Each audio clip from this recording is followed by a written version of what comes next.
وَلَقَدْ يَسَّرْنَا الْقُرْآنَ لِلذِّكْرِ فَهَلْ مِن مُّدَّكِرٍ اعوذ باللہ من الشیطان الرجیم بسم اللہ الرحمن الرحیم۔ سورۃ الاخلاص قرآن حکیم کی عظیم ترین سورت، جس کو حضور نے فرمایا ثلث قرآن، تہائی قرآن کی مساوی ہے۔ توحید باری تعالیٰ پر جامع ترین سورت، مختصر ترین اور جامع ترین۔ قل هو اللہ احد، کہہ دیجئے وہ اللہ ایک ہے، نہیں تنہا ہے۔ ایک کے لیے لفظ واحد ہے، واحد سے تو اثنان ثلاثہ شروع ہو جاتی ہے، اکیلا، دی موسٹ یونیک پرسن۔ قل هو اللہ احد، تنہا ہے، اللہ الصمد، باقی تمام مخلوقات کا وہی مرجع ہے۔ صمد کہتے ہیں بڑی چٹان کو، جس کا سہارا لیتے تھے لڑنے کے وقت، کہ پیچھے چٹان اچھی ہو تاکہ پیچھے سے دشمن جو ہے حملہ نہ کر سکے۔ پھر یہی لفظ آ جاتا تھا سرداروں کے لیے کہ جن کی طرف رجوع کرتے تھے لوگ۔ تو یہ کہ اصل میں اللہ تو ہے، خود بخود قائم ہے، اپنے بل پر قائم ہے، کسی نے بنایا نہیں اسے، اس کی حیات مستعار نہیں ہے، اس کی حیات اپنی، اس کا علم اپنا۔ باقی جو بھی کائنات کے اندر مخلوقات ہیں وہ سب اس کی بدولت ہے۔ لا یحیطون بشیء من علمہ الا بما شاء، ان کا وجود بھی اللہ کا عطا کردہ، انہیں حیات بھی مستعار ہے، مانگی ہوئی ہے۔ عمر دراز مانگ کے لائے تھے 4 دن، اور وہ مانگی ہوئی زندگی ہے، جب چاہے گا لے لے گا ہم سے، ہماری زندگی اپنی تو نہیں ہے۔ لیکن یہ کہ باقی تمام مخلوقات کو تھامے ہوئے ہے، اور یہ وہی ربط و تعلق ہے جو میں نے آپ کو بتایا تھا اسم اعظم، جو الحی القیوم، خود زندہ اور باقی سب کو تھامے ہوئے۔ کل کائنات اس کی توجہ کی وجہ سے قائم ہے۔ لم یلد ولم یولد، نہ اس نے جنا اور نہ وہ جنا گیا، نہ اس کے کوئی ماں باپ، نہ اس کی کوئی اولاد، نہ اس کی کوئی جوڑی، مت جورو اور بیوی، مت اتخذ صاحبۃ ولا ولدا، یہ ہم پڑھ چکے ہیں قرآن۔ اس اعتبار سے نفی ہو گئی کہ کچھ لوگوں نے اس کے لیے بیٹیاں تجویز کر دی، فرشتوں کو خدا کی بیٹیاں بنا دیا۔ کچھ لوگوں نے جو ہے اس کے لیے بیٹے بنا دیے، حضرت مسیح کو بنا دیا، اور حضرت عزیر علیہ السلام کو بنا دیا یہودیوں نے سب نے نہیں، کچھ ان کی فرقوں نے وغیرہ وغیرہ۔ لیکن یہ کہ اس کا معاملہ یونیک ہے، نہ اس نے کسی کو جنا، نہ وہ کسی سے جنا گیا۔ وَلَمْ يَكُنْ لَهُ كُفُوًا أَحَدٌ، اور نہیں ہے اس کا کوئی بھی، اب کفو جو کہتے ہیں برابری کا، کسی حیثیت سے اس کے برابر، کفو، ہم پلہ، ضد، ند، مثل، مثال، مثیل، کوئی نہیں، کوئی اس کا ہم پلہ نہیں ہے، کوئی اس کا ہم رتبہ نہیں ہے، کوئی اس کا کفو نہیں ہے۔ آخری 2 سورتیں یہ گویا کہ قرآن مجید کے اختتام پر 2 پہرے دار ہیں۔ یہ 2 سورتیں ہیں کہ جو اصل میں مدنی صورتیں ہیں، نازل ہوئی ہیں مدینہ منورہ میں، اور ان کا زمان نزول کے اعتبار سے شان نزول بھی ہے کہ ان کا حضور پر ایک مرتبہ جادو کیا گیا تھا، تو اس جادو کے اثرات کو زائل کرنے کے لیے یہ آیات پھر اتری ہیں، اور حضور نے پھر جب ان کی بات بار بار تلاوت کی ہے تو وہ جادو کے اثرات، ایک یہودی نے کیا تھا جادو آپ پر، جس سے آپ کچھ چیزیں بھول جاتے تھے، اور کافی آپ کو دیہت کو تکلیف رہی ہے۔ صحیح بخاری کے اندر یہ روایت موجود ہے۔ ہمارے جدید کچھ نیشنلسٹ ہیں اور جو خاص طور پر منکرین حدیث ہیں، وہ سمجھتے ہیں کہ اس میں تو توہین رسول کی کہ جادو کا اثر ہو سکتا ہے۔ رسول بھی اس اعتبار سے بشر ہوتے تھے، تلوار کا اگر کاری زخم پڑا ہے تو خون نکلا ہے، اور خون نکل گیا ہے تو زوفتاری ہوا ہے، زوفتاری ہوا تو بے ہوشی بھی ہوئی ہے۔ یعنی یہ جسم جو ہے ان کا، اس کے اعتبار سے جو بھی بخار آپ کو چڑھا ہے، بخار میں تکلیف ہوئی ہے، عالم نزع میں نہایت شدید تکلیف ہوئی ہے، تو اس حوالے سے یہ نہ سمجھیے کہ وہ بشریت کے جو لوازم ہے وہ ختم ہو جاتے ہیں، لیکن اللہ تعالیٰ کی طرف سے انہیں ایک مقام ملا ہے، ایک عصمت ملی ہے، ایک بزرگی ہے، وہ اپنی جگہ پر ہے۔ تو جادو کا وہ واقعہ بالکل صحیح ہے جو ہوا ہے، لیکن اس کے لیے اب یہ 2 صورتیں ہیں، اور یہاں خاص طور پر نوٹ کر لیجئے کہ یہ معوذتین، یہ ایک صورت بھی ہو سکتی تھی، لیکن قرآن حکیم میں جو عام مزاج ہے کہ صورتیں جوڑوں کی شکل میں ہیں، تو 2 حصوں میں تقسیم کر دیا۔ اور اس کی تقسیم کیا ہے؟ ایک وہ چیزیں ہیں جو انسان پر باہر سے حملہ آور ہوتی ہیں، اور ایک چیز وہ ہے جو انسان کے اپنے اندر سے حملہ آور ہوتی ہے۔ ان دونوں کو 2 علیحدہ چیزوں میں رکھ کر اور سکھایا گیا ہمیں کہ تم ہمیشہ اللہ کی پناہ طلب کرتے رہا کرو ان چیزوں کے اثرات سے۔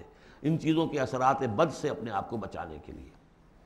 بسم اللہ الرحمن الرحیم، قل اعوذ برب الفلق، کہو کہ میں پناہ میں آ گیا صبح کے رب کی۔ فلق، فلق ویسے تو یہ لفظ ہم پڑھ چکے ہیں سورہ انعام میں، فالق الاصباح، رات کی تاریکی کا پردہ پھٹتا ہے اور سپیدہ سحر نمودار ہوتا ہے، یا گٹھلی فالق الحب والنوائب، تو وہ جو گٹھلی ہوتی ہے وہ بھی پھٹتی ہے تو اس میں سے 2 پتیاں نکلتی ہیں تو درخت بنتا ہے۔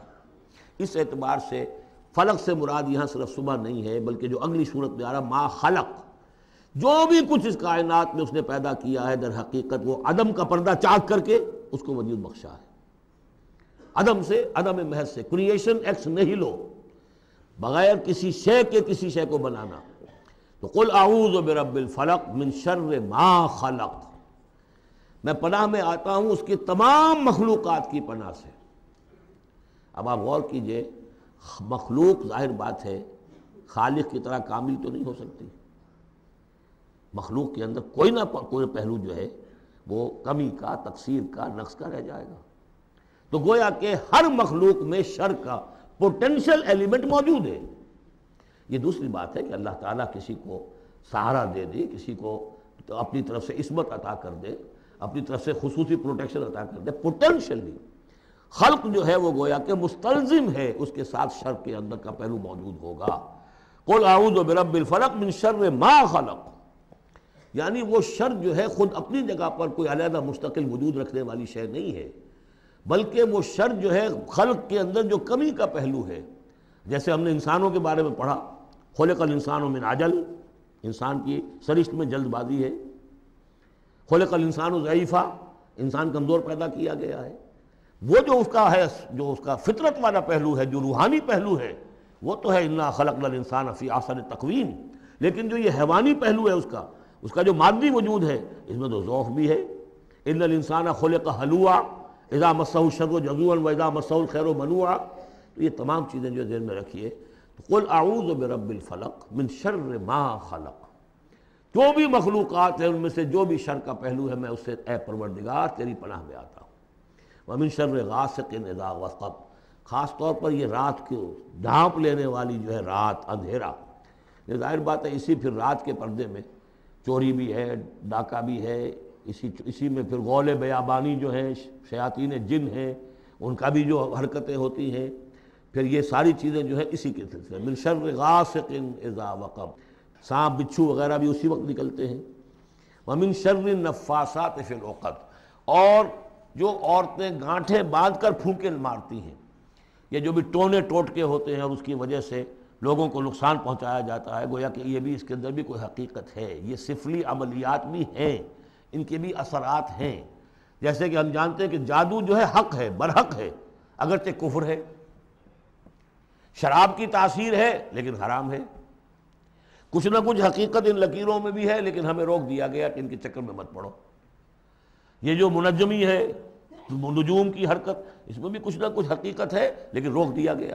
تو کسی چیز کا ہونا بالفعل یہ اور شے ہے، لیکن اس کا جائز ہونا یہ اور شے ہے۔ تو بالفعل یہ عملیات ہیں، جیسے اچھے اعمال ہیں اور ان کو جو ہے کوئی اچھے اوراد ہیں، اچھے وظائف ہیں، تو ان کے کچھ اثرات جو ہیں اچھے ہو سکتے ہیں۔ اسی طریقے سے اس قسم کی چیزوں میں جادو کے جو کلمات ہوتے ہیں ان کی بھی تاثیر ہے، اور وہ جو عورتیں جو ہے وہ جادو کرتے ہوئے، جس کو ہم کہتے ہیں کہ وہ تعویذ گنڈا وغیرہ جو ہوتا ہے، پھر وہ اس میں پھونکے مارتی ہیں، تو اللہ تعالیٰ سے میں ان کے شر سے بھی پناہ چاہتا ہوں۔ وَمِن شَرِّ حَاسِدٍ إِذَا حَسَدَ، اور حسد کرنے والے کے شر سے بھی میں اللہ کی پناہ طلب کرتا ہوں، جبکہ وہ حسد اپنا استعمال کرے۔ اگر حسد ہے دل کے اندر ہے تو بات اور ہے، حسد کو بروئے کار لائے وہ، اور وہ انسان کے درپے ہو جائے اس حسد کی وجہ سے اس سے کوئی نقصان پہنچانے کو۔ اور اسی کتابیں ہے عین، العین حق، کہ اگر انسان اس حاسدانہ نگاہ سے کسی کو دیکھتا ہے اس کے بھی اثرات ہوتے ہیں، اور اس دیکھنے کے بھی کچھ برے اثرات جو ہیں وہ ظاہر ہو جاتے ہیں۔ تو یہ تمام چیزیں اپنی جگہ پر ہیں، لیکن ان سے پناہ کرنے کے لیے آپ لمبے چوڑے کوئی اور شکلوں میں نہ پڑیں، یہی معوذتین اللہ نے جو محمد رسول اللہ کو تلقین فرمائے، سارا دار و مدار ان پر ہونا چاہیے۔